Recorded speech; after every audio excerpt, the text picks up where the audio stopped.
Martin North and John Adams in the interests of the people. Hi John, good to see you again. Hello mate. And we have a very special guest on today. Yes, we have the Honourable Charles Smith, MLC, who's a member of the Western Australian Parliament. He has decided to join us. I was in Perth last week. I got to spend 5 days in Perth. Got to see a lot of different suburbs around property, around mortgage stress. You gave me some data around which suburbs to go through. I had some local people on the ground also showing me a number of things to be able to go see.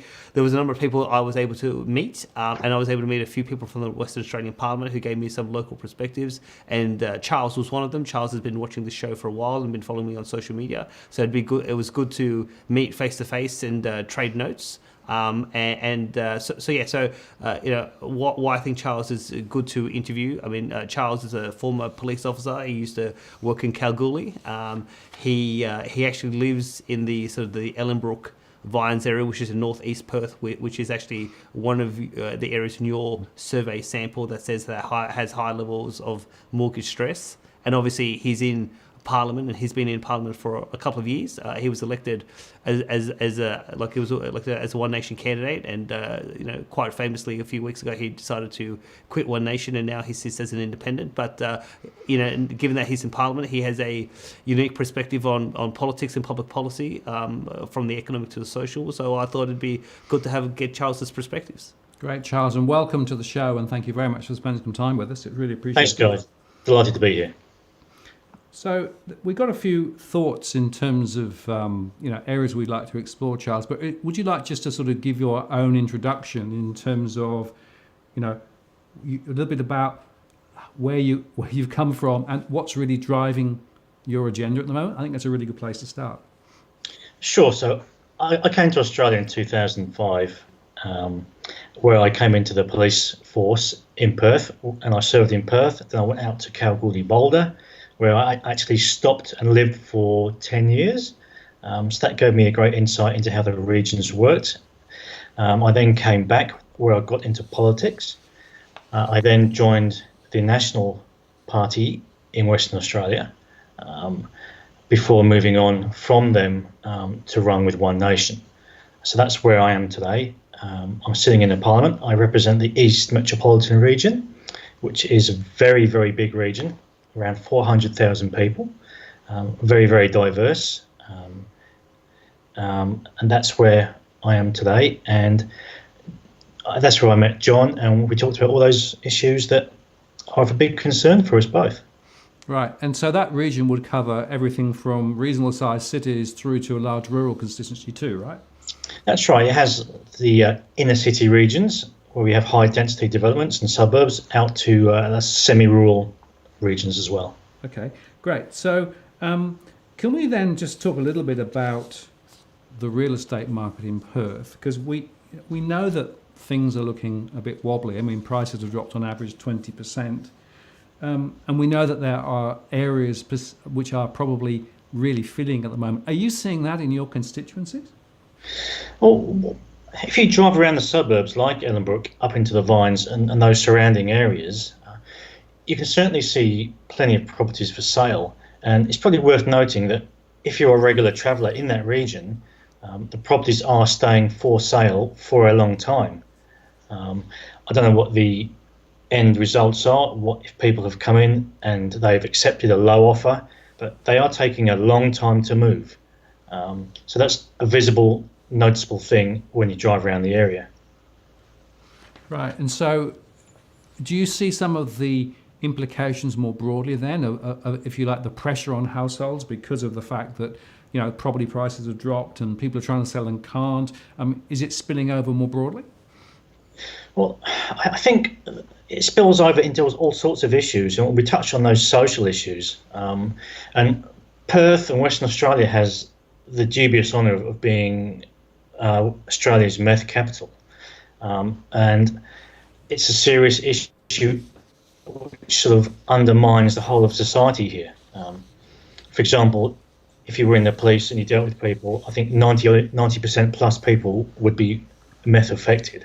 It's a serious social hazard that's coming from the economic downturn. And I think one of the bigger issues in Western Australia is employment or the unemployment levels. That's really a big concern of mine and something I don't think the government here is really addressing. Right. So unemployment's been rising, hasn't it? And particularly younger employment looks to be very high at the moment. Yeah, so unemployment here is nudging around 7%.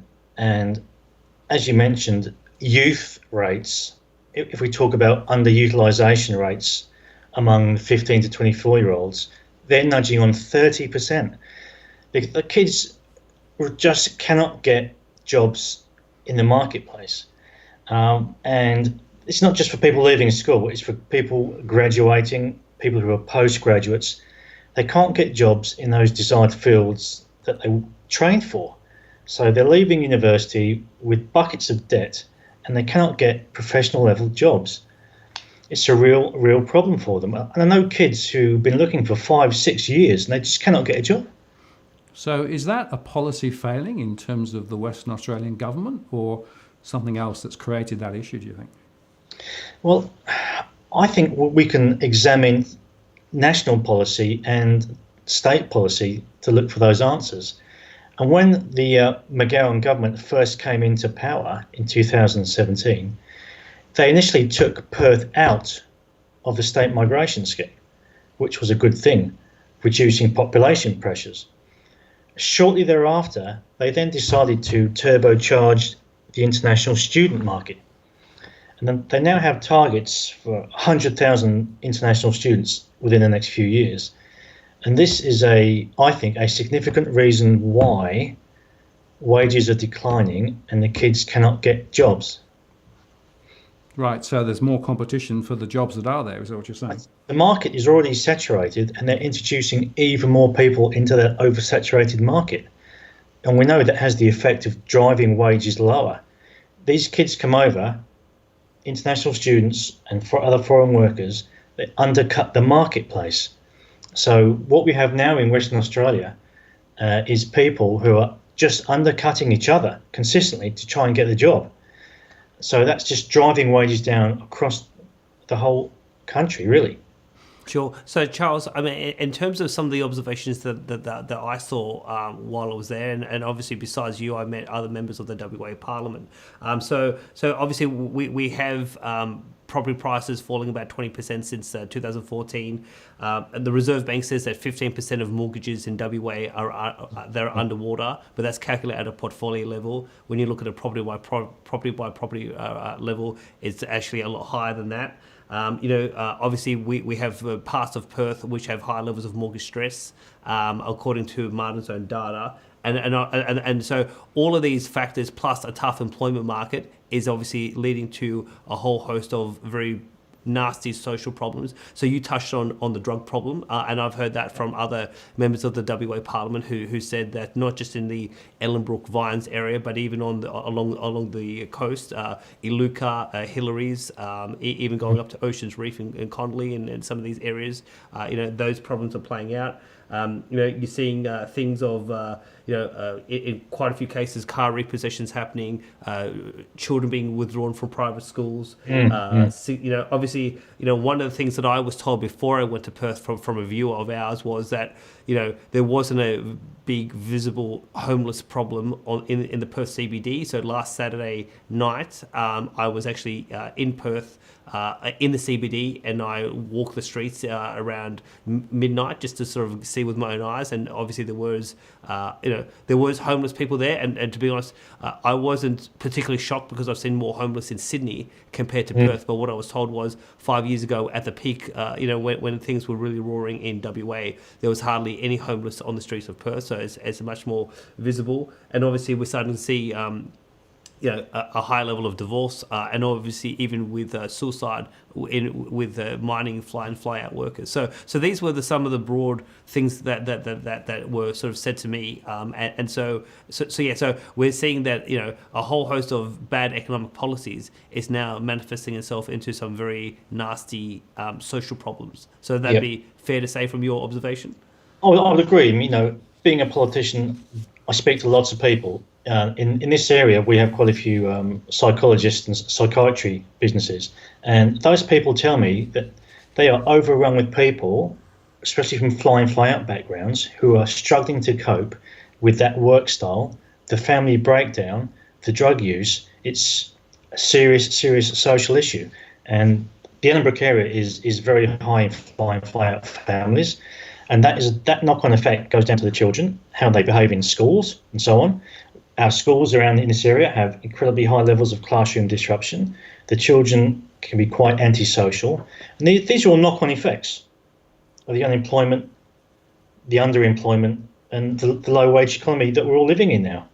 These are real social problems. And as you said, homelessness, 10, 15 years ago, you wouldn't see anybody on the streets in Perth. Now we do. And one of the pieces of data that I've noticed is the rise in the caseload of counsellors, and particularly debt counsellors as well, because of the financial pressures. Are you seeing that in your constituency? I haven't got directly involved with that, but I've noticed the increase in these short-term loan companies coming through the last 5 years or so, who come in on these payday loans. And that, again, is another symptom of people not having enough money just to get through the week. And there's also this phenomenon of people now requiring to work more than one job. People are having to get 2 jobs, sometimes 3 jobs, just to get through the working week. And these are all, again, symptoms of the low-wage economy that we now operate in. Well, certainly we measure mortgage stress, which basically is looking at money coming in and money going out. And in the West, mortgage stress is very high. And one of the issues that comes out, as you say, is multiple part-time jobs often, including gig economy jobs, which are quite low paid. And also that the debt levels over there with people who are in mortgage stress tend to have higher levels of other debts as well, including payday loans. So the whole financial edifice begins to crumble as they try to manage this. So my question is, it's a fairly obvious set of financial and social issues. Is enough being done, do you think, to sort of address them, or are there additional levers that should be being pulled? Well, look, I note from earlier interviews, John, you've mentioned government policies throwing the kitchen sink at the housing situation or the economic situation.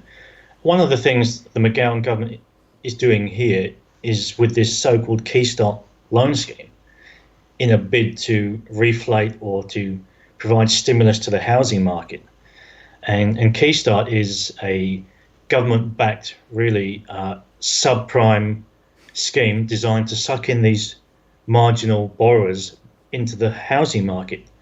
And these ministers are on television saying now is a great time to buy property.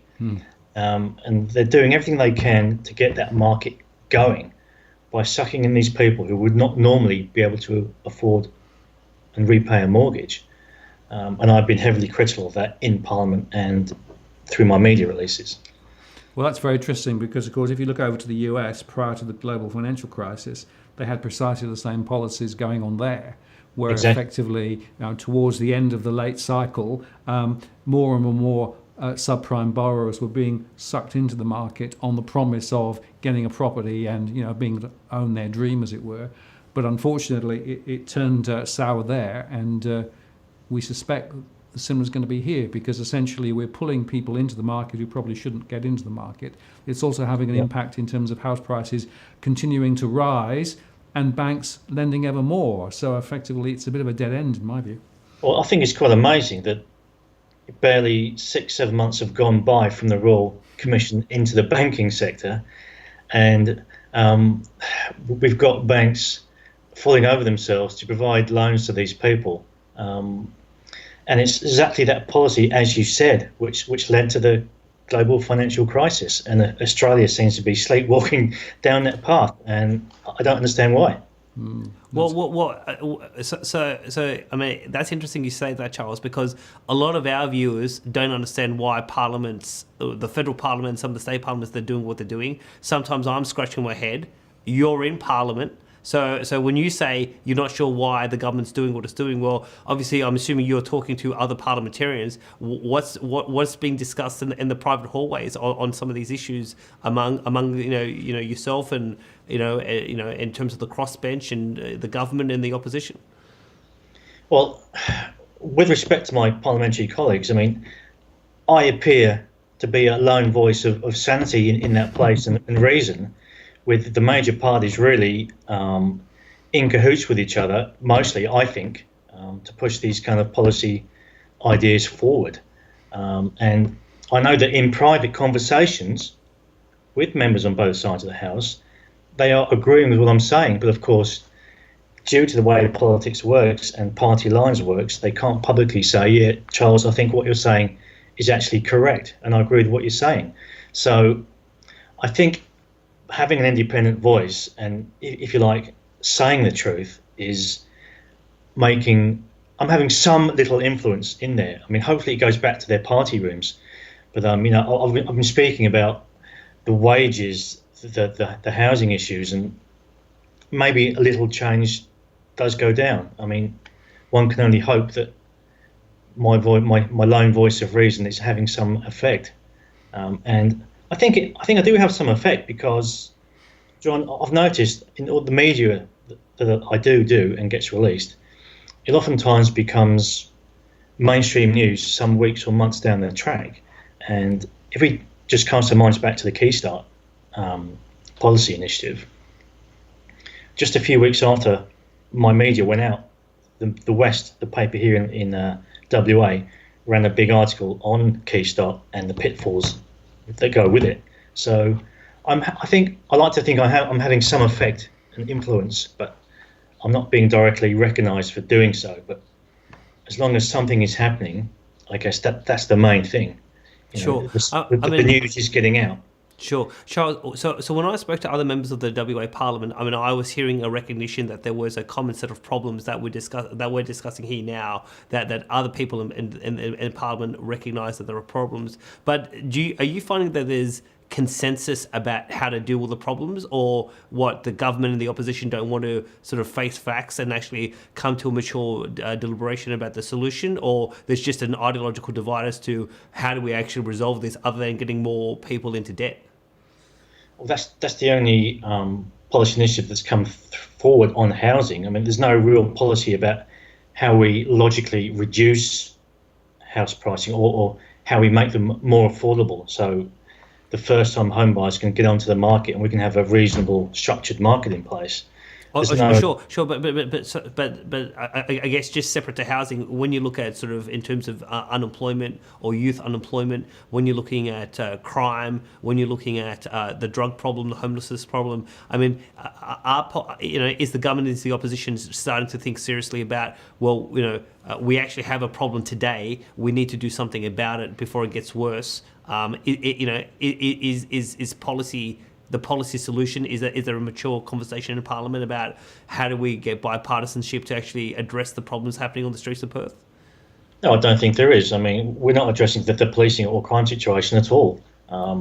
Government refuses to recruit additional police and invest into the justice services. In fact, I think they're doing the opposite. They're slowly sort of walking away from crime and policing. Again, I'm at a loss to explain why that should be. But if you examine Labor governments, it seems to be a common trait that they cut back on crime and law and order issues. In terms of employment, we do have some mine construction going on in the regions. I understand it's going to be creating a few thousand jobs. In Perth itself, we still have the fly in, fly out economy going. In addition to that, John, they're trying to encourage local contractors to employ locals. I don't think that's been particularly successful. I know they've asked government contractors to look at how they can employ more West Australians. At least that's a start. Again, how well that is succeeding is yet to be seen. I mean, I don't know. I mean, we just have to really look inward more to see how we can employ local people before we employ people from outside the state, for example. And only yesterday, John, the government came out and said how great they are offering visas to people from East Timor to come and pick fruit and vegetables in Western Australia. Why not employ local people? I just don't get it. Sure. So the message I'm hearing from you, Charles, is there's a lot of policy gaps, and basically there's no serious approach to public policy to address not only the problems that Western Australia and Perth have today, but to stop these problems from getting worse. Exactly right. They're not really addressing the major underlying issues. Yeah. So because I used to work in federal parliament as an advisor, I mean that doesn't surprise me because I mean obviously Martin and I have done some recent shows about the federal parliament, and we're just saying that the underlying national problem around household debt and the bubble, Parliament's not doing anything about it. So the fact that we're seeing this happen, from your perspective at the WA level, I mean that doesn't surprise me at all. So obviously. I'm assuming there are obviously quite a few Western Australians who know who you are.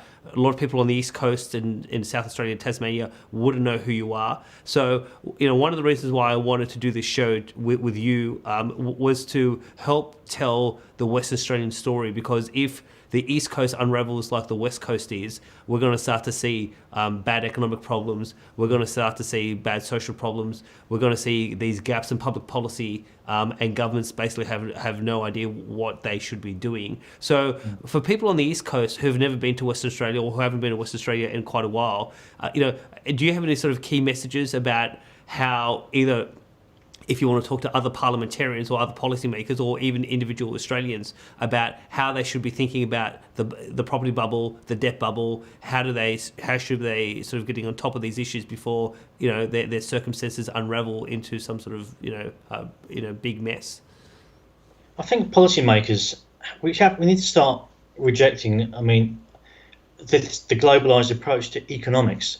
We have to step away from it and look inwards. I think, and we have to start. Australia as a nation, including WA, we have to start making things again, John. And because we've seen those manufacturing jobs completely crumble away. In terms of how we avoid the debt, John, it's an incredibly difficult question to answer. And I'm not sure what the answers would be for the eastern states, but to tighten our belts, diversify our income streams and invest in diversified asset bases. I think that's the best advice we can give to individual people, and get more skills, because if the jobs go, if the low wages come through, then it's all hands on deck, John. It really is. Well, Charles, I really appreciate your time tonight, and I know John does too, and your perspectives are immensely valuable, not least because I think people on the East Coast can learn a lot from what's going on over in the West and what's been going on. So thank you very much for your time. If people want to connect with you, what's the best way to get in touch?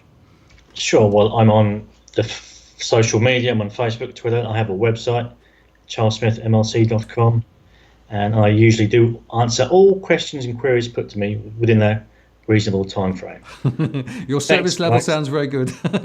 Charles, that's great. Thank you very much for your time today, and we'll be very interested to see how things play out in the West ahead.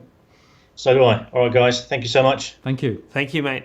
Martin North, John Adams, in the interest of the people. We'll see you next time.